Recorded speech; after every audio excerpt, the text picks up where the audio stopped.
Excited to be talking with you today about caring for the caregiver. So welcome to our Age Well series presentation for today. My name is Jill Rankin. I am the Executive Director here at the Wisconsin Institute for Healthy Aging. We're a nonprofit organization and we provide health education aiming to serve the whole state of Wisconsin and really working to improve the health and well-being of adults here in Wisconsin as we age. So we provide evidence-based health promotion programs. We provide education and training throughout the whole state on a wide variety of topics. And most of those topics obviously are ones that matter to all of us as we navigate aging and we aim to be independent and well and thriving in our communities. So we're grateful to Sue Coyle, who's going to be joining us today. And she's going to be talking about some inspiration and insight on caregiver well-being. So I will hand it over to Sue, and thanks so much for joining us today. Good morning. Okay, good morning, everybody, and welcome. I was just skimming through the attendees, and I don't see any familiar names. So it's really neat that we're kind of casting a broad net here. So welcome. I hope to make this presentation today informative and also uplifting. You know, caregiving can be a very challenging time for all of us. I've been through it myself, so you know, I'm familiar with the pitfalls, but also the joys. So you know, I hope I can give all of you some insight into that. So with that, I am sharing my screen. Are we good to go then, I assume? Looks great. Okay. So Jill already introduced, obviously, WIHA, the Wisconsin Institute for Healthy Aging. I am Sue Coyle. I'm a private aging life care manager. Previously, we were called geriatric care managers. And I have my own practice doing private care management for about or almost 14 years now, called Coyle Care Management and Consulting. So very often in my role, you know, families are very often the one calling me saying, you know, we need help and we don't know where to start, or I need help, but I don't know what I need even. And so a lot of times, even though that person requiring care is the reason for the call and technically my client, very often the caregivers are really my clients and the ones who I'm working with. Because I always say we have to keep the caregivers healthy so that they can maintain their role as a caregiver. So, okay. I'm sharing my screen here, but I'm not advancing my screen for some reason. Did you try the arrow buttons, just the right arrow button? Yeah, that's not working. Do I need to click remote control? Excuse me. I'm not sure. Yeah, the right or the down. Let me try remote control here and see what that does. Give mouse keyboard control too. I think you might need to give me that control, it looks like. Nope, you have the control to share, so it should be everything that you Okay, need. there we go. Okay. So let's start with who is a caregiver? So a caregiver is anybody who provides care or assistance to another, mainly for physical or emotional needs. I like to use the word assistance because very often, you know, if I talk about having care, that care recipient may feel excuse me, somewhat offended by that, saying care, I don't need care. I can do just fine on my own. So I like to offer the words or use the words assistance or even help or support. And you'll have to excuse me, I'm on day 6 of a cold. And of course, as soon as I start talking, then I get the tickle. So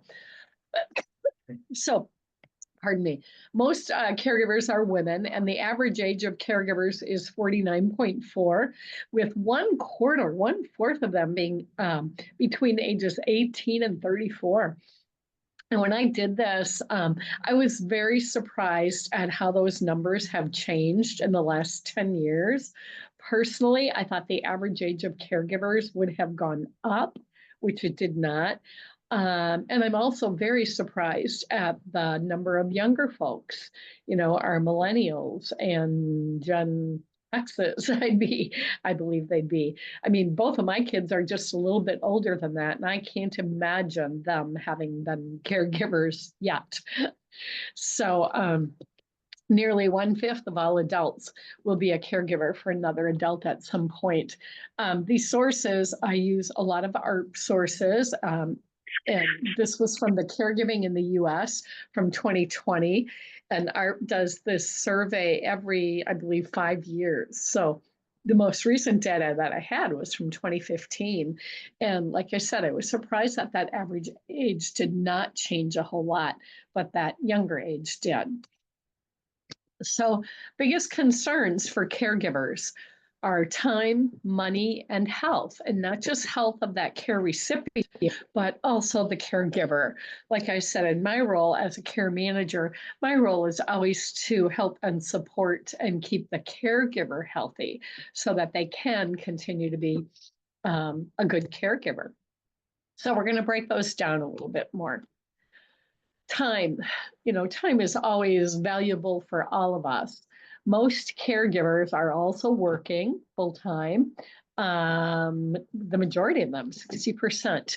Caregiving can affect caregivers' work lives, with 61% of them being employed, or of those who are employed, noting that they had experienced a change in their work situation, including more than half who reported going in late, leaving early, or needing to take time off. We covered a little bit later on another slide, but even just the distractions, I might have potential clients, family caregivers call me during the day, but they're very limited. They might be calling on their lunch break or a break time. So because of that, because a lot of my clients are working family members, excuse me, I try to be very flexible with my time. And I do chat with many of them later in the day or in the evening or just whatever works for them. And I'm going to mute myself just for a real quick second.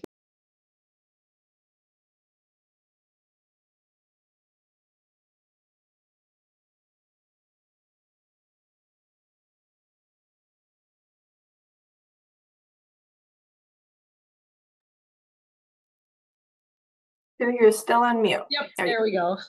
Also common among caregivers are experiencing that emotional stress. Just the stress at work of having to miss an important meeting or, needing to balance their work time and duties. So money, this was a 2023 article headline. New ARP report finds family caregivers provide $600 billion in unpaid care across the United States. That is huge when we think of all the, support that caregivers are doing. And oops, I'm sorry, it went ahead there. And, providing for their loved ones that are not being reimbursed for it in any way whatsoever, or, a part of any government programs or receiving any financial assistance. Okay, all of a sudden, oh my. Okay.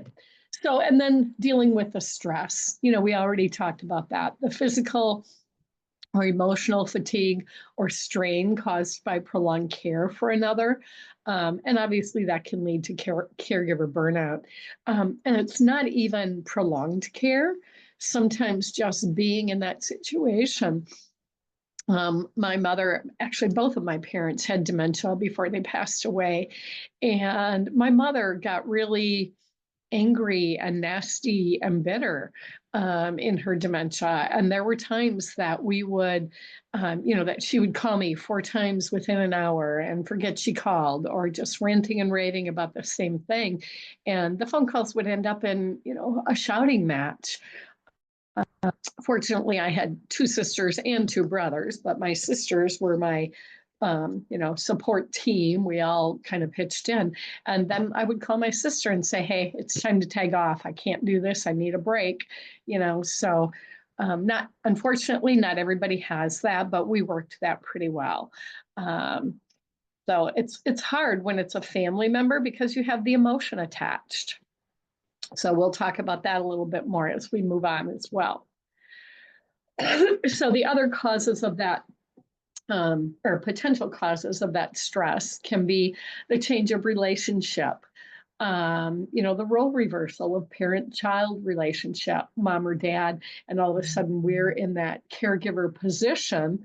And, I sometimes was referred to as the bossy, excuse my language, the bossy bitchy daughter, and I would just say, okay, mom, I'm sorry you feel that way, but, I'm doing what I feel is right and best for you.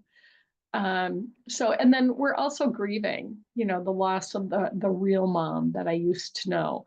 And even my dad, every time I would see him, I would see parts of him slip away or like, oh, wow, I can't believe he said that. My dad previously never would have said that. They both totally lost their filters.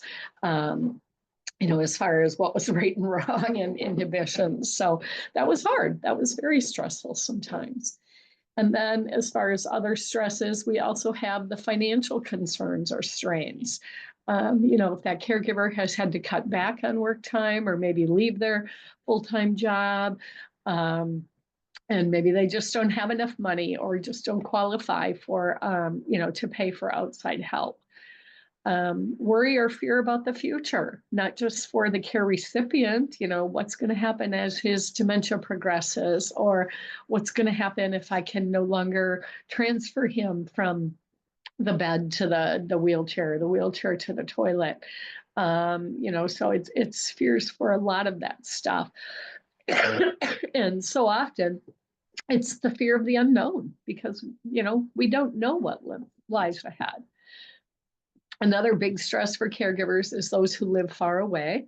I was only 80 miles away from my mom and dad, and I always said it was just right to be away from all the family drama and stuff, but it was close enough that I could be there and back within a day if I had to. But a lot of my clients are those who live, many states away or the other side of the country. So I really kind of step in sometimes as that, quote, extended family to help on this end to do the things that they just can't. I have one client right now that I'm just visiting a couple times a week because he's just lonely and bored, and all of his family lives out of town except one, and she works 40 hours plus. So he just needs the companionship. So it just varies a lot, but it just gives that family a lot of peace of mind to know that somebody is stopping in every day to check on him. The other stress is that care can be too physically demanding, whether it be just the basic transfers or just on the go all day, helping with toileting can be very exhausting. And, just the stuff that goes along with that. And then if that caregiver no longer has their previous healthy or enjoyable outlets, social, shopping, exercise, hobbies, baking, reading, gardening. I had a client about a year ago who just really wanted to be able to go to her exercise class 2 mornings a week. And that had become her social outlet as well. She had really good friends in that exercise class. Another who had beautiful landscaping, and the only time now that she could get out and do her gardening is when her husband was sleeping. So, just finding support to help them through those times so they can continue to do some of those things that they not only like to do, but are also healthy for them as well. So some signs of caregiver stress or burnout: becoming easily angered or impatient, chronic fatigue, not sleeping enough or even too much, weight change, and that can be weight loss or weight gain. Sometimes, we just forget to eat because we're so busy or just so stressed we have no appetite. Or sometimes, some of us might placate our stress with eating. And very often then it's not always healthy choices. So, weight change can be a big factor. More often than not, though, I think I see my primary caregivers, especially the spouses, lose weight more so than gain weight. Losing interest in activities that were previously enjoyable. They may lose that interest, but also just not be able to do it anymore. So, that's very significant. Or they lose interest because the whole time they're gone, they're too stressed out about how their loved one is doing at home. So it's just not worth it, to even do that. They may have frequent headaches. I keep kicking the cord here on my computer and moving it. They may have frequent headaches or other physical aches and pains. And more signs of caregiver stress or caregiver burnout, difficult decision making. I've had, I remember working with one caregiver that she was so overwhelmed with everything that finally I got to a point where I would say, okay, this is what we're going to do. You need to decide today that we're going to do this, do A or B. So if I would, instead of saying, well, how would you like to proceed? That was just way too overwhelming for her. So instead, for me to frame it, my suggestions are we do this A or we do this B. Which do you think would work better? So, that decision making can just get so overwhelming because there's so many decisions to make during the course of the day. So being exhausted and irritable, I think that just kind of goes without saying.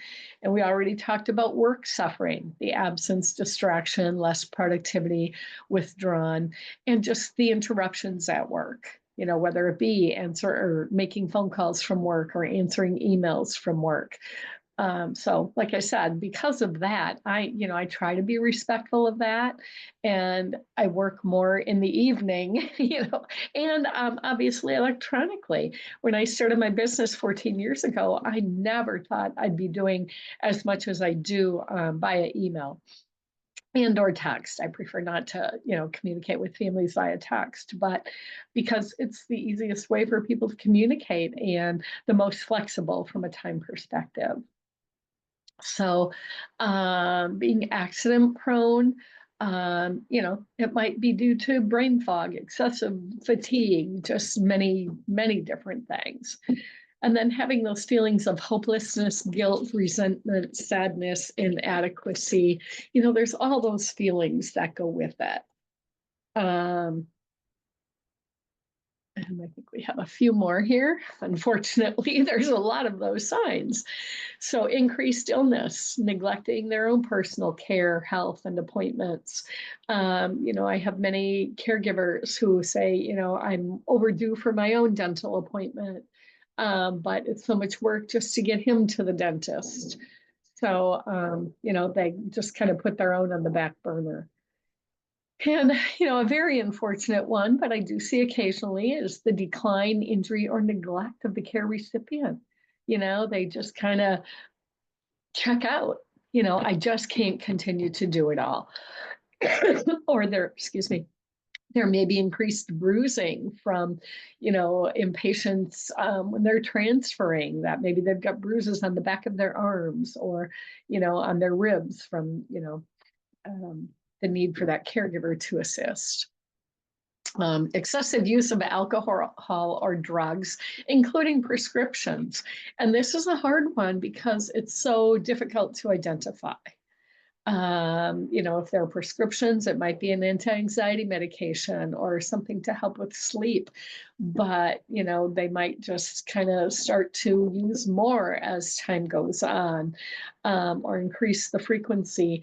And it may be harder for family or folks like myself to ascertain that. So, something to be aware of. And then the anger and resentment. So I'm going to pause for a second here and take a break from talking, and I'm going to open up. Are there other things that any of you can think of that are potential stressors for you personally or could be for others? I'll just pause a minute if anybody wants to chime in.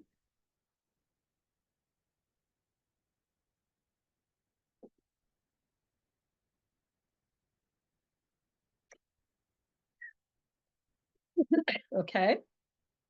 Erin or Jill, I don't see anybody unmuting, but I don't have everybody up on my screen. So I don't shall see I? anybody unmuting, and there's no comments in the chat at this time. Okay, thank you. I'm just going to keep going. So one of the things I occasionally use, there are a couple of good caregiver self-assessments out there. The Caregiver Self-Assessment Questionnaire, it's actually developed by the American Medical Association, and the Zarit Burden Scale, which is from Wisconsin, UW Wisconsin, it's just where I found the form. It was by, I believe, a neurologist by the name of Zarit. So it's been around for a long time. They're both standardized and, evidence-based. They're both pretty quick and simple to do. I don't always give it to the caregiver because it's just one more thing to do and to stress and overwhelm them. But sometimes I'll just kind of discreetly or informally ask many of the questions that are on those self-assessment questionnaires. So, either of these can be easily Googled. If you just Google caregiver stress assessments or caregiver stress questionnaires, both of these should come up. And then, it can just be a good indicator. But, if you score really high, don't just say, yep, I knew it. I can't, I knew I was stressed and, doing a lot and it's just so much to deal with, but reach out for help, whether it be, and we'll talk in a bit about other resources. So, but don't just leave it at that. Reach out for help though. So questions I often ask, that really aren't in a standardized assessment. What is most important to you at this time? And it's been interesting that I ask that of the caregiver and very often of the care recipient. And for example's sake, I'm usually referring to the female as the caregiver and the male as the care recipient. It's not always that case, but that's just kind of how I'm addressing it here. But one time when I asked that question, the caregiver didn't speak up right away, but her husband did and said, I just want some of the stress for her alleviated. I just don't want her to keep having to do everything she's doing. So, that was very telltale, that the care recipient was feeling some guilt and burden as well for all that his wife had to be doing for him. So then, the wife then afterwards said, I would just really love to go to my exercise class again, twice a week. I just can't always get there. It depends on how things go with him when he gets up, how much I have to do if he needs a shower, etc. So, we worked together and we found a way that she could go to her exercise classes on Tuesdays and Thursdays. What do you feel most stressed about? Here again, if the care recipient is able, asking both of them because they may be very different. And sometimes I'll ask them together and sometimes separately. What do you do for pleasure or enjoyment? Once again, getting an idea of that for both of them. The caregiver who just wanted to be able to go to her exercise class or go out for a walk. Fortunately, she was still able to walk because she was able to put her husband in the wheelchair and take him out as well. And so that was pleasure and enjoyment for both of them. And then what do you have for your support circle? Like I said, with this one couple, her exercise class had really become her support circle, but she also had a very close circle of neighbors and friends. As a matter of fact, she was referred to me by a neighbor, a person that I know. So the other big consideration is your loved one aware of the need for care or quote assistance and accepting of that. Like I said, very often they'll say, pardon me, well, I don't need that. I don't need any care. I can do that on my own. Whether they, and they may just think that they're managing it all just fine. Um, but and aren't aware of their deficits and need for help. So, being aware of it, that loved one being aware of it and accepting of it can be two very major hurdles, especially. Pardon me? Okay.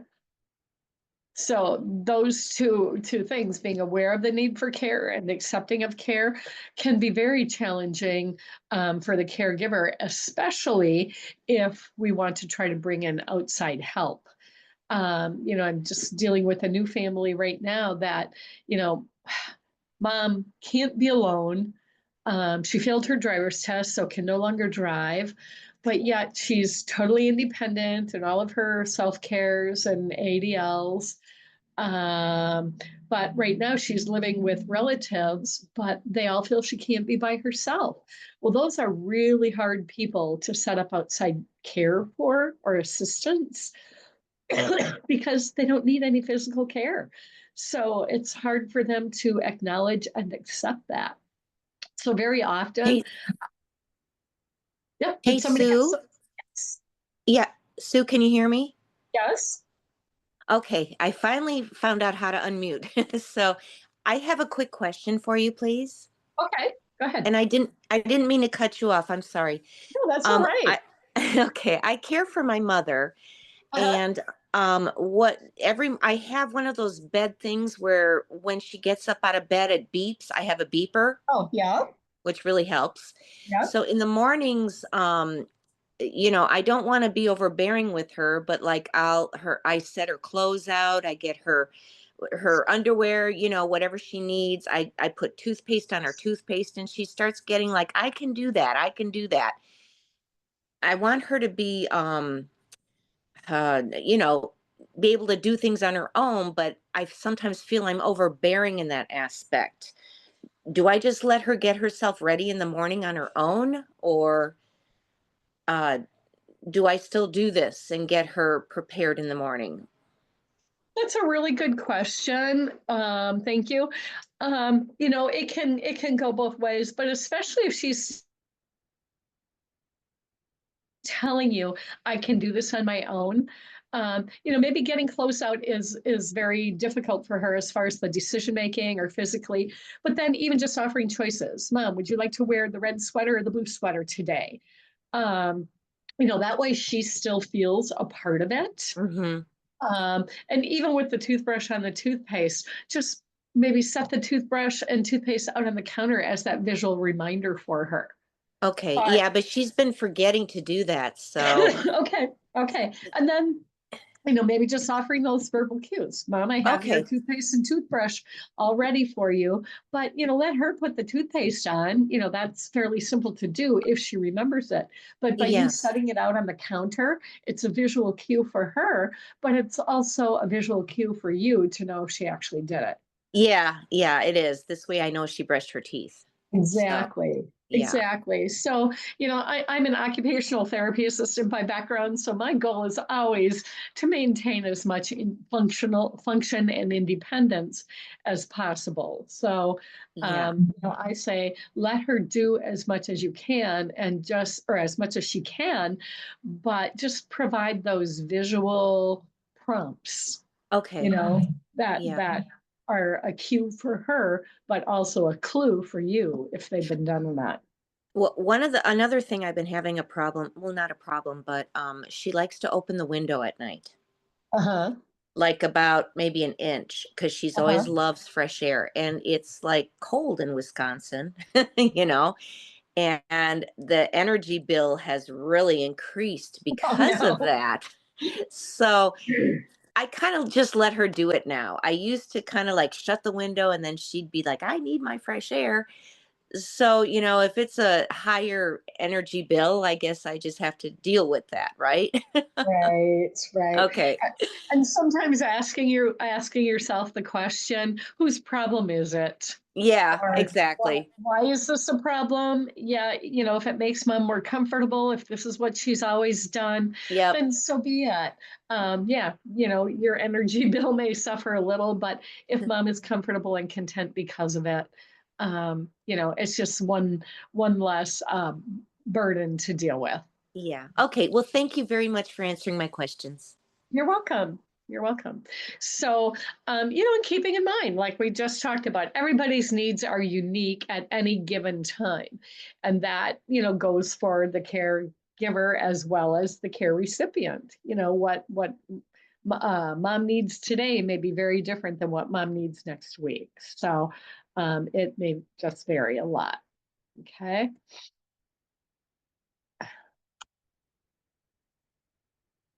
Okay, my slide doesn't want to advance here.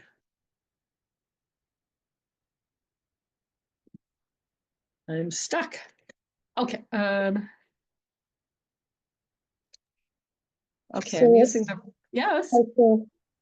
I'm new to you, and I don't know how you generally run your presentations, but I've been putting a bunch of stuff in the chat. I Okay. see you have quite a few people on, but do you prefer that we unmute and ask you, or to just put it in the chat? Does it matter?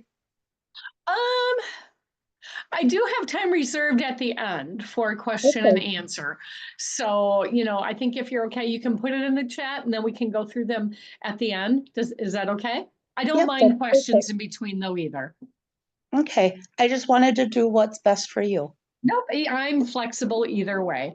Okay, And, thank and you. right now, because I said I'm fighting a cold, I kind of like the questions in between because it gives my voice a break. So either way, if you feel it's very pertinent, feel free to No, answer with that. no, just responding to comments. Okay, okay, yeah, Yeah, and okay. yep, very good. Okay, thanks, Sue. Thanks for asking. Yeah, All right, I don't know why, for some reason my screen is frozen up and it's not advancing, so luckily I'm gonna go up, I have my printed PowerPoint here. So some of the potential results of caregiver stress that can be a weakened immune system. Erin, I don't know if you're able to advance it on your end or if I have to I can stop. take over. Yeah, I don't know why it's not working. So here, I'll do a stop share. Okay, there we go. Thank you. Yep. I guess I'll just give you a cue when in advance then. So yeah, weakened immune system, increased illnesses, whether acute or chronic. Acute would mean, the short-term things, getting colds more often, just being more susceptible to, the flus or any viruses that are going around. And, it kind of all goes together. And that very often can be due to not eating well, not sleeping well, just not taking care of themselves as I wipe my nose here. Mental health issues such as anxiety or depression. And here again, these can all cycle around and be interrelated because that anxiety and depression can lead to increased drug or alcohol use or, misuse, abuse. There can be short-term memory loss and or brain fog and lack of focus. So, that just here again, all related. They're also interrelated. Digestive issues, whether that be GERD or just chronic heartburn. I've been reading more and more about how our stomach biomes, they call it, our digestive issues affect our brain and our heart and, so much of our bodies. So, that's why a healthy diet is so important. And then, of course, goes without saying for those who are caregivers is the chronic fatigue. Okay, you can advance it, Erin. So then we get to what can be done to prevent or help caregiver stress. Go ahead. So we can measure our mood. I like to use this feelings thermometer. This one is actually from the Wisconsin Office of Children's Mental Health. You can Google this and there's, 100 different versions available. And of course they do have them for adults, but I like this one because it helps to identify not only how you feel, but what you can potentially do about it. Um, when you're happy and calm and content helping somebody else, notice and enjoy it. Just like, wow, I'm having a good day today. I'm happy. Sometimes we just don't take the time to smell the roses, so to speak. Um, or if we're sad or negative or just feeling lonely, set a positive goal for the day, call a friend, journal about your feelings. Journaling can be very important. I know even personally, I was very resistive to journal for a long time because I felt like it was just one more thing to do. So now when I do journal, I do it very sporadically. I don't hold myself to a standard that I have to do it every single day. So I do it when it feels right, when I feel like I have the time, and when I feel like I'm in the right mindset. And I started out journaling kind of in that first one there, just noticing your positive mood. I started out journaling really as a gratitude journal. So, just really looking at the good things. And sometimes that can really help turn around that bad mood by, oh yeah, he got himself totally dressed this morning. I didn't have to help him at all. Or, gosh, I got a good night's sleep last night. So sometimes just looking for those little things and being able to identify them to yourself and say thank you for them. Or thank you for the sunny day. We can get out for a walk today. So, and that kind of moves us up, annoyed or irritable. Take that time to meditate or pray if that works for you. Listen to favorite music, take a fast-paced walk. And that's where sometimes that journaling can be very helpful too. Journaling can be a form of meditation or prayer. Doing the gratitude and then, turning it into prayer as well, if that's where you're at. So, and then the angry, take deep breath, take a warm shower or bath. I realize that's more easily said than done sometimes, and vigorous physical exercise. So, one of the other things I like to add is just simple stretches. Some days I sit here at my desk all day and I have to remind myself just to stretch and, move my shoulders and, get rid of those tension knots that come when I've sat here all day. So, but tuning into yourself, I think is very important. But I do like to use this because, like I said, it just helps to kind of identify where you're at today or how am I feeling right now? What are some things I can do about it? So our next slide is going to go to the pay attention to your senses. This is something too that's very often used for children, but I have used it more and more with clients, especially people with dementia.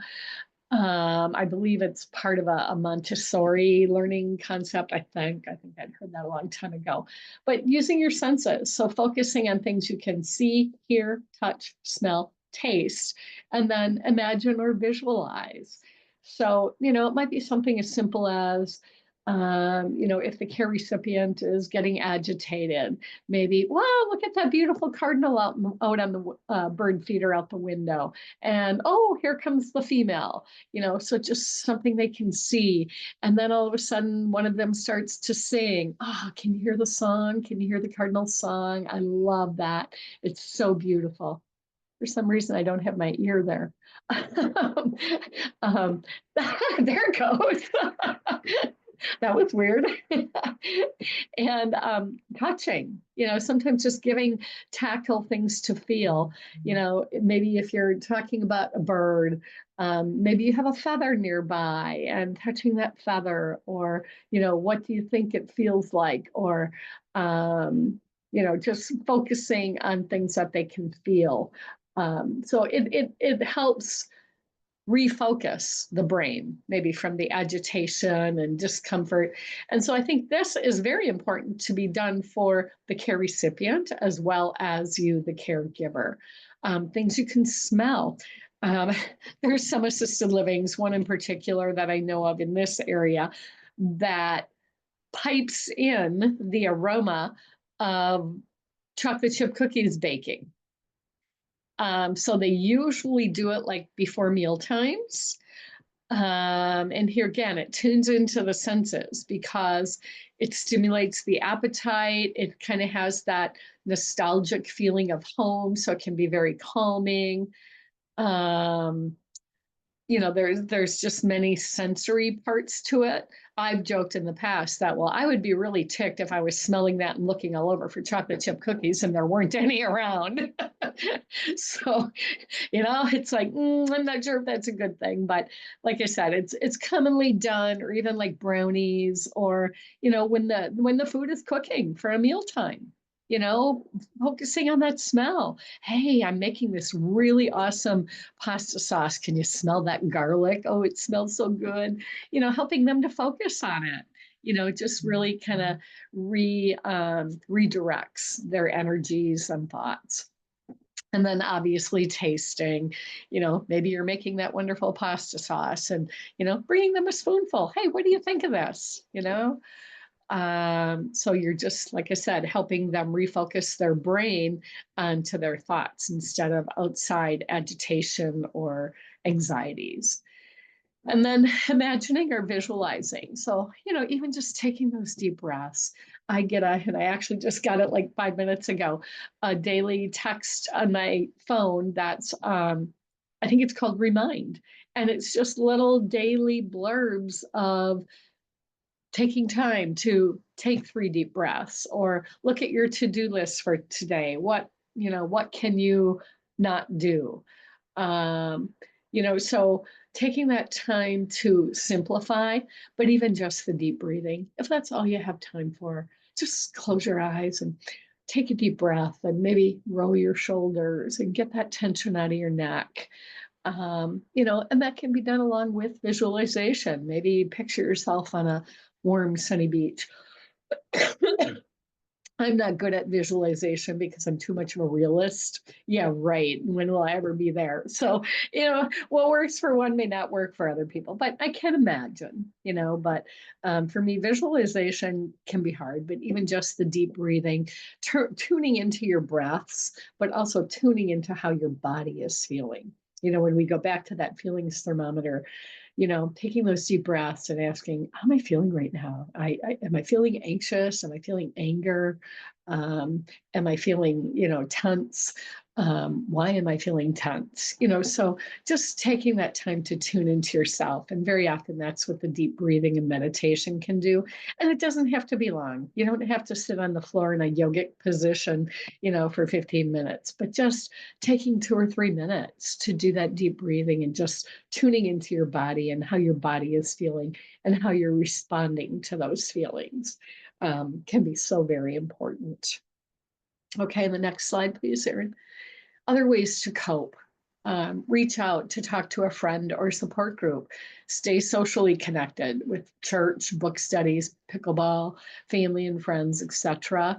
And then good self-care, is so important. And it goes without saying, but I know it very often becomes one of the hardest things for caregivers to do. So eat healthy, get good sleep, movement, exercise, or even just stretching. We just talked about meditation and journaling. And that journaling, like I said, can be gratitude, or it can just be feelings, dear God, I'm feeling really ticked off today. Help me to, get perspective and, uh, tone my anger down, or help me to feel at peace, or give me direction. Sometimes just God, give me patience. Um, I've had a couple clients. I had one client about a year ago, and we grew to love each other dearly. But it was one that the son wasn't even sure she was going to let me in the house when I went there. And I literally sat in my car and prayed, dear Lord, be with me, bless me, lead me, guide me. I don't know how this is going to go, but I'm going to need your help and your grace to get through it. And it was delightful. We just loved each other instantly. So, sometimes just taking that moment to center, whether it be, whether you believe in prayer and talk to God, or just talk to yourself. I can do this. I'm confident. I'm okay with this.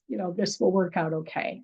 So, that can be really important. When we're a caregiver, we tend to direct all of our energies outward, but it's important to direct our energies inward to ourselves as well. Okay, Erin, next slide. And then obviously asking for help. So many people think it's a sign of weakness, especially for a guy. Men are far less likely to ask for help. And many family caregivers say, well, I'm not a caregiver. I'm just a husband taking care of my wife, or I'm just a daughter, doing what I should be doing for my mom, so, just getting them to what we call self-identify as a caregiver can be a major hurdle. And that's why I started that very first slide off, with anybody who helps somebody else, whether it be physically, mentally, or emotionally, is a caregiver. It might just be, rolling the trash can down the driveway every Tuesday night. Is that a caregiver? No, not really, but you're providing support and assistance for that person. So, and that very often can grow and develop into other tasks. So, and so the tasks that you are doing, break them down into big tasks and small tasks. What is most important that I really need to get done today? I mean, I have to do that in my work some days. This is drop dead important. This is what I absolutely need to get done this morning. Sometimes I call it eat the frog. It's a philosophy that says you do the ickiest job first, so you're not stressing about it and, having to have it on your mind all day. So get those, icky tasks out of the way first, by breaking them down into smaller tasks, but just eat the frog, do what you really don't want to do if you can and get it out of the way. And then you're better able to relax the rest of the day. When somebody asks, hey, how you doing? Don't just reply, I'm fine. That's such a blank response. Be truthful and tell them, you know what, I'm just feeling really, really at my wit's end today. Or gosh, I'm just feeling so impatient today, or I'm just feeling worn out. And then when they ask, what can I do for you? Don't say nothing. I'll work it out. Thanks for asking. Here's what could be helpful for me. And here again, make a list. Like I said, break those big tasks down into small tasks. And then when somebody asks what they can do for you to help, assign some of those small tasks, or if there's a big task that somebody else can do, it's okay to ask for help, so delegate. Sometimes it's hard to ask. So if it's easier, very often some of my best slots come at 10:30, 11 o'clock at night, right? Right as I'm ready to go to bed or after I get in bed, send a text or an email to ask them, if they could do something for you. It might be, do it when you're thinking about it, but it might just be easier to ask for help that way. Hey, I'm just thinking of something and wondering if you might help me out. Could you by any chance, pick up our prescriptions at the pharmacy tomorrow and, bring the dog to the groomer, so, just asking those things. Don't be afraid to delegate and ask. So something as simple as, hey, would you like to come over and play cards with my husband so I can just get out and go shopping? I tell the story how years ago I was facilitating a program called Elder Match, in which I would line up volunteers to go visit with people to allow their caregiver to get out. And it was right before Christmas. And I had a lady tell me, I just want to go shopping to buy a bra. And I was almost in tears. And this was like right before Christmas. So it was hard to get a volunteer that could, provide immediately for her. I was ready to go sit with her husband myself, those what we think of as very trivial things that nobody thinks of. But she just wanted to go shopping so she could buy a bra. So those things that we take so for granted and may seem so trivial, but can become so important for that caregiver. So sometimes it's just like, hey, why don't I come over and play cards with him? Or hey, there's a good football game on, why don't I come and watch the game with him so you can take the afternoon out? Being that person to offer help, but also don't be afraid to ask. Hey, You know, my husband would love to watch the Packer game tomorrow afternoon, and I'm just not really into it. How would you like to come and watch it with him? And then I can leave and let you guys have some guy time. You know, so here again, asking is hard, but don't be afraid to ask. But then also, don't take no personally and recognize that others have different comfort levels and skill sets. You know, somebody may not be comfortable sitting with that care recipient if they need physical care or if they have advanced dementia and, you know, they repeat time after time after time. And some people may be very comfortable with that. So, you know, just recognizing that. Okay, Erin, next slide, please. So there are many, many different organizations and places to find help, whether it be online, virtually, or in person, or via phone call, multiple resources. Obviously, Wisconsin Institute for Healthy Aging has a lot of programs and services. And I was impressed with their website, you know, all the different programs that they offer. ARP, I use the ARP website a lot. I'm an ARP member, but you don't have to be in order to access many, many of their resources and articles. You know, so they can maybe just have words of wisdom or information about caregiving, you know, so a lot of different organizations. The Alzheimer's Association obviously is a good support, and educational institutions. UW-Madison here in Wisconsin has some wonderful resources and caregiving programs as well. Elder Care Locator is I believe, a national on-site. Most of it, I'm not always real thrilled with it. Most of them bring you to, which is our next area, your county ADRCs, or the Aging and Disability Resource Center. That really, when you're needing help or support, really is a good place to start, you know, for any potential in-home respite care programs or in-home support or providing resources, etc. However, I caution, and this is no way criticism of the ADRCs, and I've shared this story with them many times over the years, that when I was first starting my business years ago, I had a gentleman call me and he was, you know, kind of taking care of his wife, but not a whole lot, and was real wishy-washy about what he needed. So I suggested he call the ADRC, and he said, "Ma'am, I went to the ADRC, and that's all they did is give me their dumb book." But I will say he used a couple of expletives before the word dumb. So he said, "I don't want a blankety blank book. I want help." You know, so I've often told the ADRCs they can't recommend any one person or agency. They have to be neutral. But I've often, you know, asked them, please, you know, bookmark a page if they're starting to look for assisted living, bookmark if they should be looking at CBRF or RCAC, or, you know, or bookmark my page if you think they just need more help, you know, because that's what I'm here for. So, you know, you don't have to do it alone. I have found since I started my business and this happened, the ADRCs have become much more involved in caregiver programming and resources. So, you know, always recommend starting there. And if you are from out of state, you know, it may be called different things, your local area on aging, etc. The Fox Valley Memory Project here in Appleton, or the Fox Valley area, you know, routinely has what they call their memory cafes.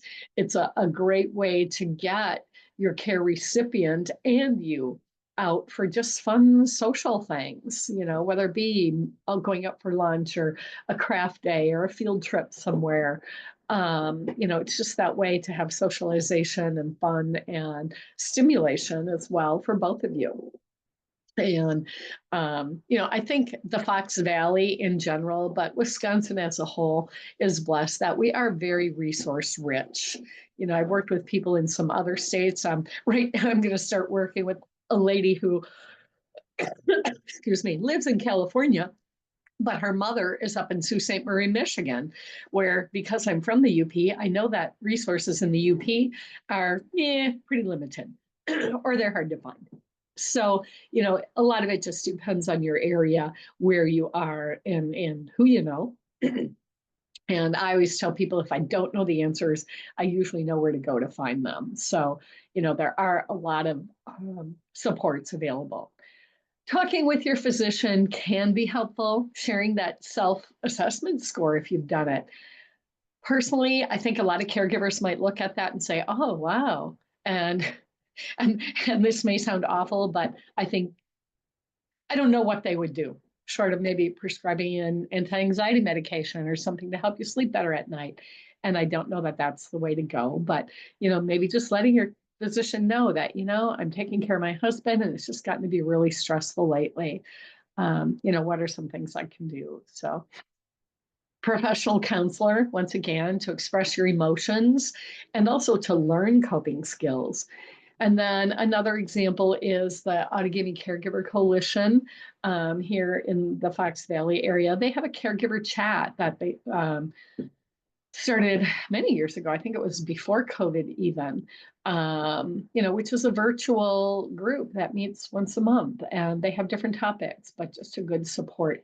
And then the other thing I added at the bottom, the professional diagnosis associations, the Parkinson's Association, Lewy body dementia, MS Society has some wonderful resources, the American Cancer Society. So, whatever the ailments are that you're dealing with, don't be afraid to reach out to them.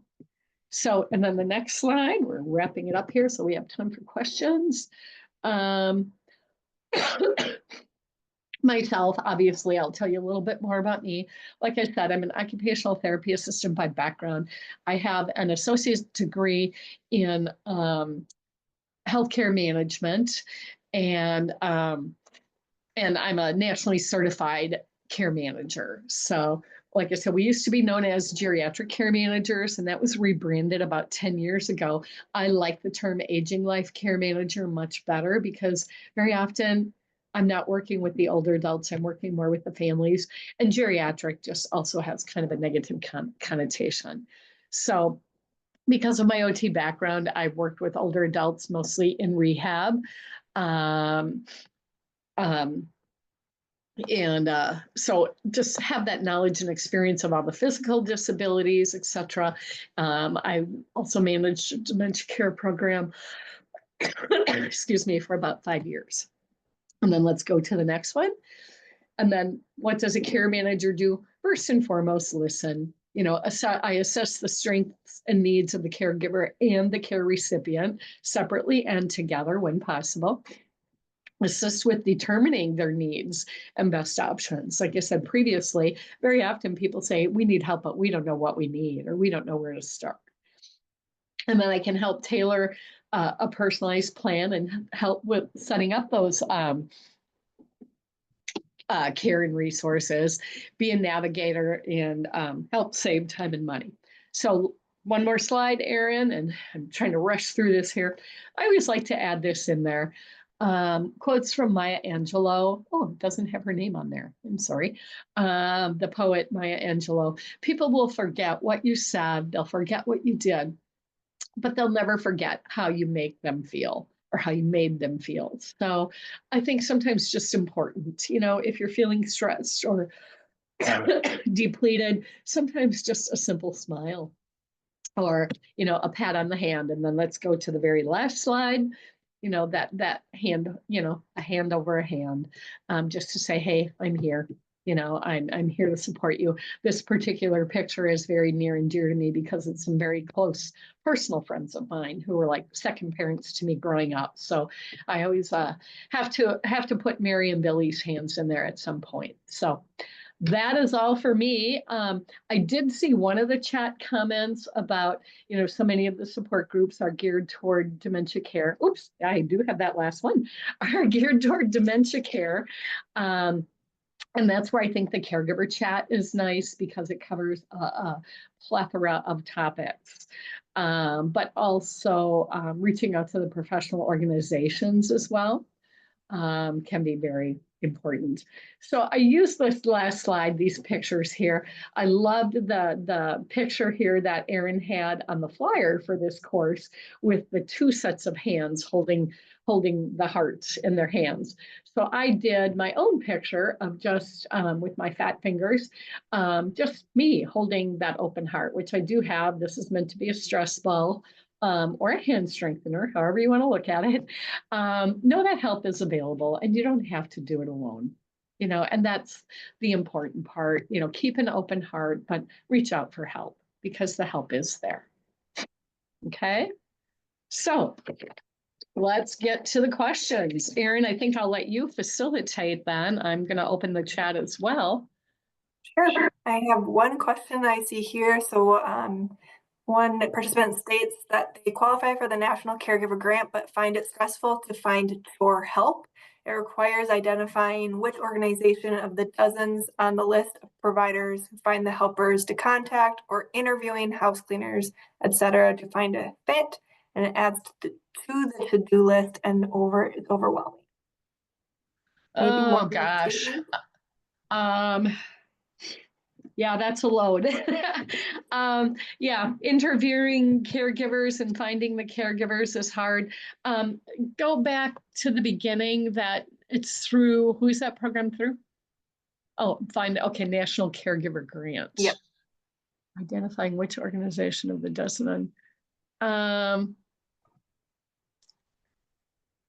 the counties don't help with any of that? I'm not sure how to respond to that. Here D says, I do self-directed support for myself, and it is overwhelming.